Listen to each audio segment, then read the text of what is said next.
All right, it's time. It's that time of the hour, time of the day, time of the year, and the man of the year. I don't know if it's official. Somewhere you got to be the man of the year for cryptocurrency. Well, I'm talking about the Dewayne Hart, not Dewayne Hart. The Dewayne Hart is joining us in the studio once again for another conversation about cryptocurrency. All right, and today's topic specifically is going to be about all things cryptocurrency. We talk about a lot about cybersecurity, right? On all levels from A to Z. This episode is about cryptocurrency. And here's some of the hot points we're going to hit. The cryptocurrency exchange network, financial scams, account takeovers, mobile scams, which I think is really interesting. That's a surface we've never really kind of delved into. So maybe we're going to touch on it, maybe an upcoming episode just on that topic. Also, for businesses, know your customer should be on your short list, and crypto mining. Those are just a few of the topics we're going to hit on. But Dewayne, before we kick things off, actually, if you haven't heard of Dewayne Hart, he's not .com. That's this website, right? But if you got to check out DewayneHart.com for all things about cryptocurrency. He literally wrote the book on the subject matter. He's an expert guru, if you will. He has a podcast as well as this interview and as well as YouTube channel. So having said that, Dewayne, let's start, before we talk about cryptocurrency, let's talk about the blockchain itself and how it works. Yeah. Okay. Blockchain itself comes from typical crypto background. All right. It just so happened that it's starting to be used in the financial industry. So when you think of blockchain, and then think about a chain link, and think about each link represent a block, and each one of those blocks are attached to each other. So in order for you to break this sequence of change, then you got to break all the blocks apart from each other. So what's so interesting, especially about cryptocurrency, is that it uses blockchain and it's used hashing algorithms. And so those hashing algorithms are pretty much attached to each block. And if you are trying to break any type of blockchain ledger, well, guess what? You got to break all of them apart, right? Because they all are connected together. And see, now, it's always a discussion that is irreversible, right? And it is irreversible, but trust me, hackers are getting smarter every day, and somewhere in the future, I'm pretty sure they're going to find ways to break through. But by the time they find ways to break through, I think that the algorithms are going to change. Cryptocurrency is going to change a lot. One of the things I like to bring up here too is that when you deal with cryptocurrency, try to understand that there is no middleman, because it's not regulated by the government. Yeah, it's anonymous. Every transaction is anonymous, right? Right. Also, too, just keep in mind that there's no gatekeeper. Right. Okay. Because it's like in the wild. There are no gatekeepers. Right. When you're working with the dollar system, there is a gatekeeper, which is the Department of Treasury. Right. Exactly. Yeah. Be careful. You don't say much more than that. So that can be, that's a yin and yang thing, right? So no gatekeeper can be great, but there's challenges by not having somebody kind of monitor this, right? Yes. The challenges are that people have control of their currency, but also, too, there is no monitoring of the hacking environment. Right. Because the government is not watching hackers that try to infiltrate a crypto system, pretty much a cryptocurrency system. Right. All right. So what happens is that you count in a while. Right. And it's not really, how can I say, centralized. It's kind of decentralized. And it's a virtual way of doing transactions. Now, blockchain technology has pretty much been around for a long time. It just so happened that cryptocurrency is trying to take a new leap now. And I will admit, it sounds really good. Right. Because you can buy a coin for only 2 cents. Right. Right. And hopefully in the next couple of years that coin is worth $5. Right. So that's a completely nice markup. Yeah, big time. It's a huge return on investment. And again, the gatekeeper issue is that it's really the definition of a true free marketplace, right? Yes. Where there's no entity, whether government or private, making any judgment calls, decisions of who can play the game. It's a really, it levels the playing field for all participants involved, right? Yes, Yeah, yes. Rich, I just want to say something for a second. When it comes to cybersecurity, some of the same type of issues that we have with cryptocurrency are standard all the way across the industry. All right. Because when you look at hacking and we look at cybercrime, someone is trying to infiltrate the bubble. Mm-hmm. The bubble is cybersecurity. Want to find ways to defeat cybersecurity. Right. And usually with something like cryptocurrency, because it's such a growing market, I'm pretty sure a lot of people use their cell phones because, you get that text and it say that one of the cryptocurrencies like Bitcoin, it has taken a dip. The person goes, oh, yeah, I need to invest in it now. Right. I need to do this now. But step back. Was that really from Bitcoin? Or was it just that a person was being lured right into an area of hacking us, I may add.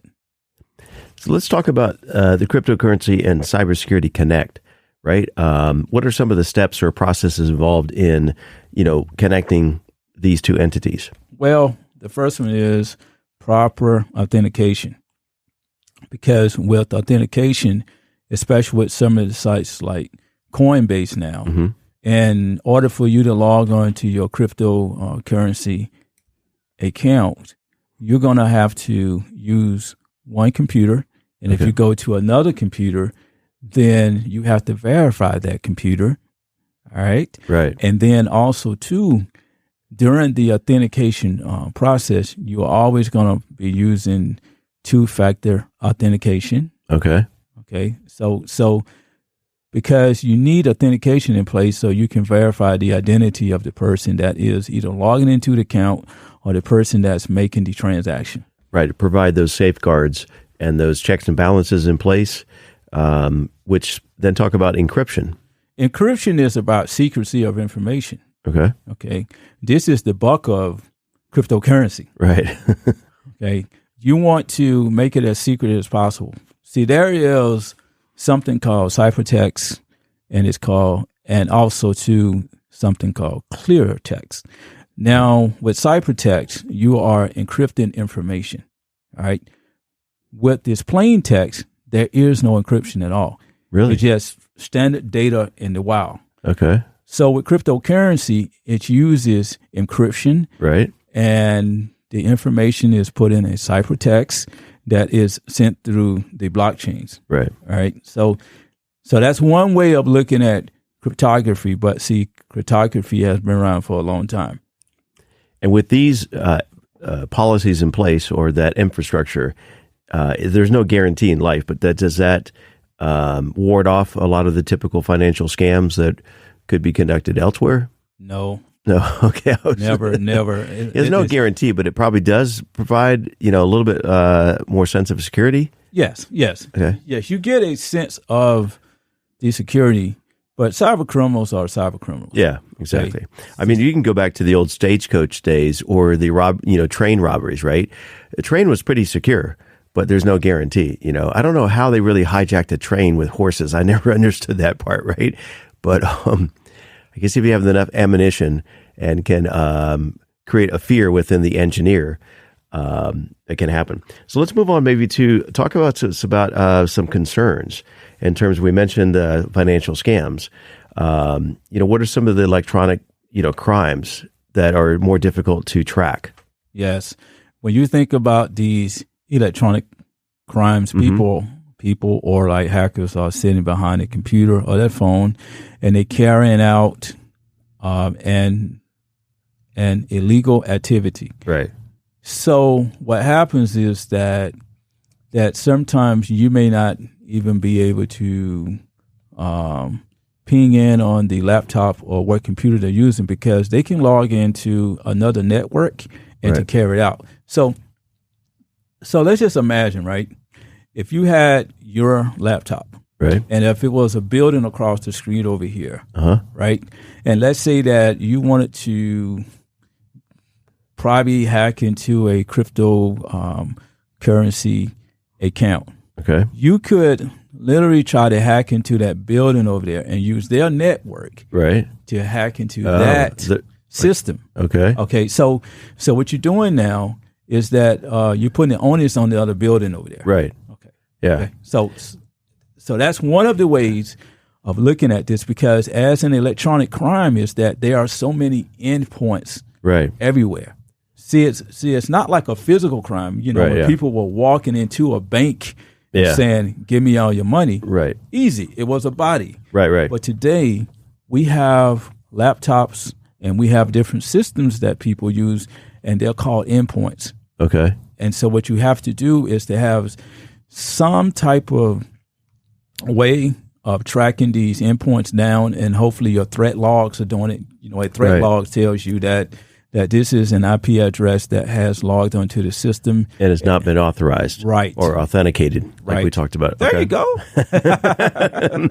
All right. So let's talk about, the American dollar. Where does the American dollar, or any currency around the world, physical currency, what's the future, if you will, or, the risk in terms of versus cryptocurrency online? Well, the digital dollar, if you want, yeah. Well, the problem is that there are a group of people that want to change all their currency over to cryptocurrency. Right. Okay. Then it kind of put the American dollar at risk, because nobody wants to use American dollars anymore. Oh, well, okay. Okay. So Ruh-roh. Right. But part of that is that it's a get-rich scheme. Okay. Okay. Cryptocurrencies are very, very volatile. All right. Because today you can have $1 million and tomorrow you can have $2. The dollar is not as volatile as these cryptocurrencies are. So it's a major type of concern. But also, too, the reason that it is a concern is because it's not policed. Right. Nobody really has a handle on who is really trying to control the market, because these are peer-to-peer networks that are being used. Right. Yeah, that's definitely the two sides of the coin, no pun intended, but it basically is where things have happened, nefarious players have come in, and who's policing this, right? And what's their motive? When you allow, somebody's hand in the candy jar, so to speak, there's greed comes into play, and they try to embezzle money and yada, yada, yada, right? Because they have access to it. If any given individual, organization, company, entity, government doesn't have access to it, then it should prevent, or it helps provide, again, that safeguard, and eliminates a lot of this. Because whenever there's money available to people, it's almost it's problematic at the front end, right? So the concept of, as I understand it, blockchain and cryptocurrency is, with nobody kind of governing this, right? You eliminate the greed factor and the ability for someone to take advantage of the system. Right. But the hackers are basically the new, 21st century version of somebody trying to break into the cookie jar. They are the new form of government currency. Yeah, right. The hackers are. Okay, so we got lots more to cover here, but just want to remind our listeners, again, you're listening to Rich Casanova here on this side of the mic in our Atlanta Global Podcast Studios, and Dewayne Hart on the other side. And if some of these topics are of interest to you, check out DewayneHart.com. There you'll find access to order a copy of his book. Talk to us, give us your 17-second best pitch on the book here in a second. But on that DewayneHart.com, you'll also find links to his YouTube channel, to the podcast, the Cybersecurity Mindset. Talk to us about the book. Hey, the Cybersecurity Mindset simplifies cybersecurity. It also illustrates how to operate cybersecurity, and it also helps readers understand how to connect cybersecurity and to form what I call the cybersecurity blueprint, because there's a fear factor about cybersecurity. Right. So what cybersecurity mindset does is to take the different pieces of cybersecurity, talk about it, and illustrate to readers how to connect them together so that they can build that cybersecurity blueprint. And also, I would say this again, is to remove that fear factor. Right. Because people are afraid of cybersecurity today, so we have to remove that fear factor. Well, and what's interesting about blockchain and the cryptocurrency is that people do have that fear of the unknown, and they go, well, that's kind of weird. There's no physical money, in my hand, and so I'm not interested. I don't want to deal with cyber cryptocurrency. But the reality is, if you go back in history, in the very early days, I had some goats and you had some coffee beans, and we would make a transaction, right? Because I didn't have, and we would trade that type of currency. Then it was, here's a coin that has the queen's picture on there. I'm like, no, I'm not taking that. Give me your coffee beans or your goat milk, right? Right. And then it morphed into like, well, we don't have the coins because that was cumbersome. I'll give you a piece of paper that has a government image on there. It's like, I'm not taking paper. Give me your coin. Then it was like, here, I'll write you a check instead of paper. I'm like, I don't know what this is. It's IOU. No, give me your dollar instead of a check. Then it was American Express traveler's checks. Then it was, here's a piece of plastic. I'm not going to give you a check, but I'll give you a piece of plastic and you can scan it, a credit card. People weren't adopting all of those versions of currency exchange until it became popular, right? So now people are looking at cryptocurrency. Digital, no, I'm not interested. Give me your credit card. But it's going to be a matter of time, and the curve is going to shift, and potentially this will be, all of those other things I mentioned. Nobody's trading coffee for goat milk anymore, right? Or old coins, right? So, well, you know what it does? It goes and help out with bounce checks. Right. Exactly, right? They don't want to take the check because it's going to clear or not. With cryptocurrency, it's online. So, okay, so a couple more topics to hit before we wrap things up. So let's talk about some risk. What are some on your short list of some significant risks? All right. Account hijack. Someone takes over your account. That's why two-factor authentication is in place for these cryptocurrency account. Yeah. And normally what happens is during the registration process, if it's a lag in time, that's when hackers can hijack an account. Okay. Once it's created, then it becomes much more difficult to hack into those accounts. A second level is that the identity fraud concept comes to surface here.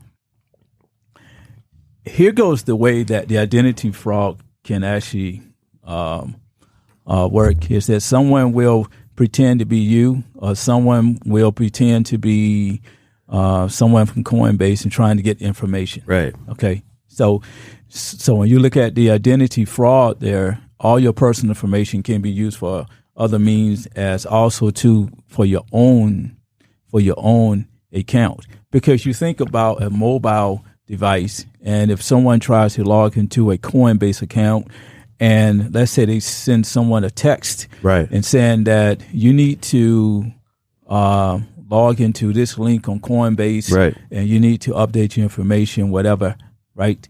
And so the person logs into Coinbase and it's not Coinbase, but it's a bogus website. Right, unknowingly, yeah. Right. Okay, so that happened. One of the other ways is phishing. Yeah. Phishing is good too. You send them that email, and as I said before, you send them to a bogus website. Right. Let's even talk about some ransomware. Okay. You got to pay me $1,000. Right. To go get back into your $1 million account that you have. So exactly. So what happens? Sounds like a good idea. Right. Now this is where the return on investment comes to surface.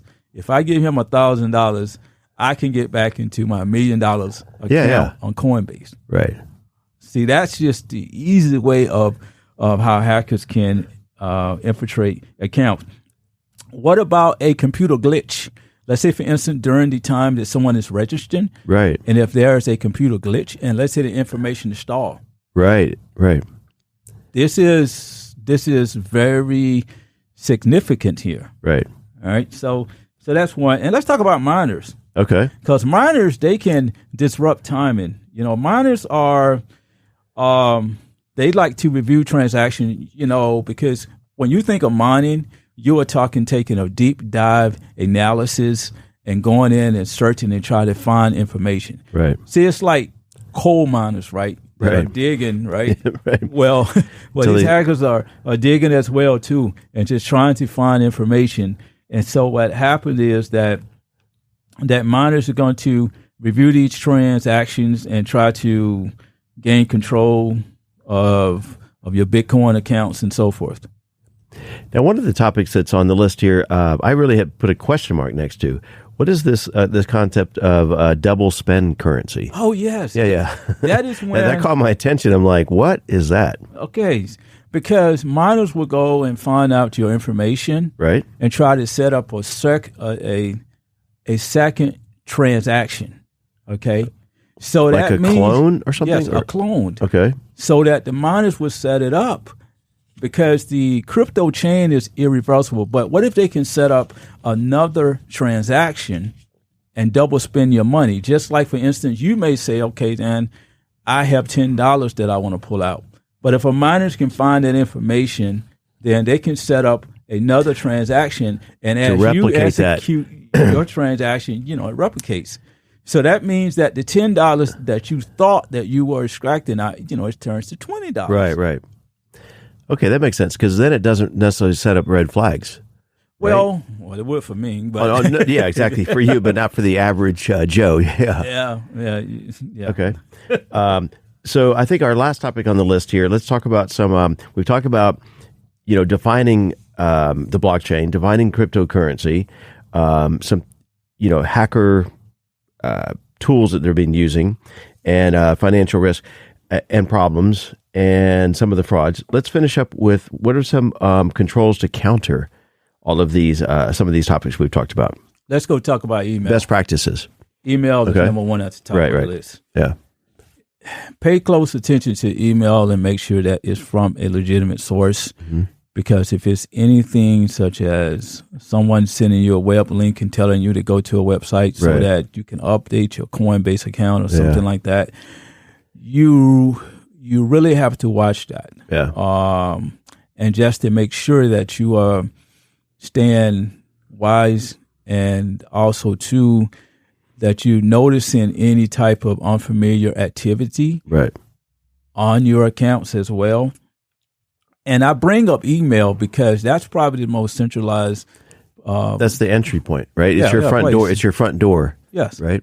Yes, it is the front door. Yeah. So if someone can find a way to infiltrate your account through email by actually conversing someone to go to another website that is illegitimate, and the person put information in there, and now someone can log into your Coinbase account, because it can be as easy as like Coinbase is going through and making sure every user can reset their passwords. Right. And you get the email and it says you must go to this link, and you go to that link and you put your username and password in there.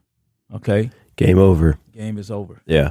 It's I mean, a lot of these principles apply that we're somewhat familiar with in our everyday life, in terms of you don't give out your PIN to the ATM machine, right? Yeah. You don't take a phone call that and they're asking for private information, and it could be from the source, your bank or your home mortgage or whatever it is. But instead of completing that conversation, you go directly to the source. Well, and you contact the bank or the IRS or that entity. So in this case, you might be a legitimate email from a cryptocurrency account that you've set up that has some updates, some system updates, some things you need to correct. But don't reply that email is what you're saying. Go to log into your actual account, see if there's any alerts there. I am going to say that humans are the weakest link in this process. Yeah. And let's just be real about this. Because humans are the weakest link, because humans are very flexible. Right. The technology is a standard. So why not deal with the issue of being flexible? Right. Because a human can make the wrong decision, but technology has a standard. If you state in technology that two-factor authentication is the primary type of safeguard that is being used, guess what? It's there. But as a hacker, you want to defeat that purpose by Right. saying, okay, if I can get the humans to go and actually to authenticate to the wrong source, then I can gain access. Right. Some of the other errors is you got to safeguard your account passwords. We talked about it last time. In real estate, they say the three principles are location, location, location.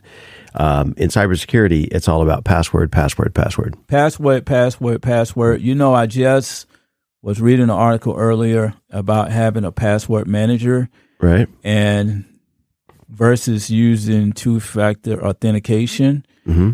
And two-factor authentication is best if you have a lot of passwords, and to use a passwords manager.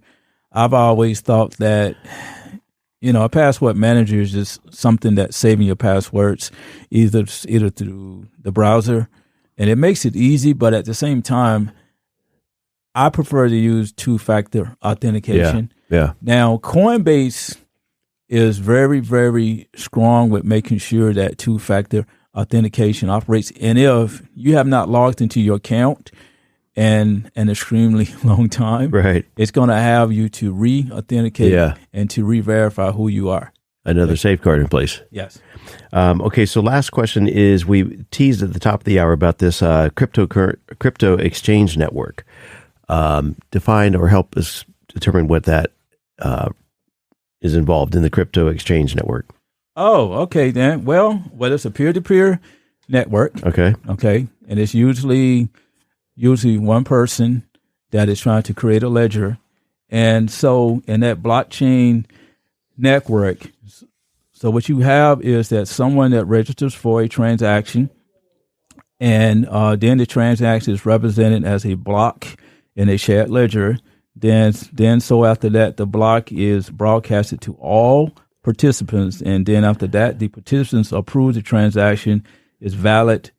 And, you know, this is the area here that is most important. Is it valid? Because if it's not identified as being valid, that's when double spend currency comes to place. Okay. All right. Right. And then the next thing is, you know, the block is added to the chain, because as you build these blockchains and as they are encrypted and as they hash, once you do a transaction, which is a record, Right. they are added onto the chain. Okay. So for a hacker to infiltrate that chain or to make it irreversible, you're going to have to break all of the different blocks. Okay. Yeah. Right. Which is increasingly hard to do. Big time. So the easy way that a hacker can infiltrate a crypto network is prior to the network being created or prior to the peer-to-peer connection. Right. All right. Because once it's created, it's increasingly harder. Yeah. It's kind of more locked, like you said. That's an interesting takeaway I had, was the concept of if there's a glitch while you're setting up the account or you pause or whatever, that's basically kind of leaving go back to the analogy, it's like you're leaving your front door cracked open, right? Once the door is closed and locked with a deadbolt, it makes it not impossible, but a whole lot more of a challenge than just like, oh, the door's open, let me just walk in. Yeah, it's called that lag time. Yeah. Okay. See, because that makes sense. This same concept applies to any transaction and any type of network communication that you have, because the cryptocurrency networks are very fast. Okay, see, they're speedy transactions. Okay. So what if you can slow it down in its lag time? You know, that's when the problem occurs. Most of the people that are familiar with a handshake, right, over in IT, TCP, IP, okay, handshaking. Okay, this is kind of, you know, the same concept, you know, between your sync and your acknowledge concepts, right? So if you have a lapse in timing, then you kind of open the door. See, it's kind of like a bank, right? Right. If you walk through a bank door, and if the door closes really fast, right, so that means that the criminals cannot get in. Right. But what if it just barely closes? Right. And, you know, depending on the size of the criminal himself, right, he could slip through the door. Exactly, yeah. So that same concept follows timing. in these time and eras. Well, speaking of timing, our time is about up here, so that's a great way to segue. And I'm just looking at the list of our upcoming topics. We've got a great lineup for this season coming up, so stay tuned. Some of the on the short list is what cybersecurity hackers don't want you to know, how to determine your cybersecurity business capabilities. We're going to be covering lots of other topics on that line. Zero trust in terms of U.S. government agencies.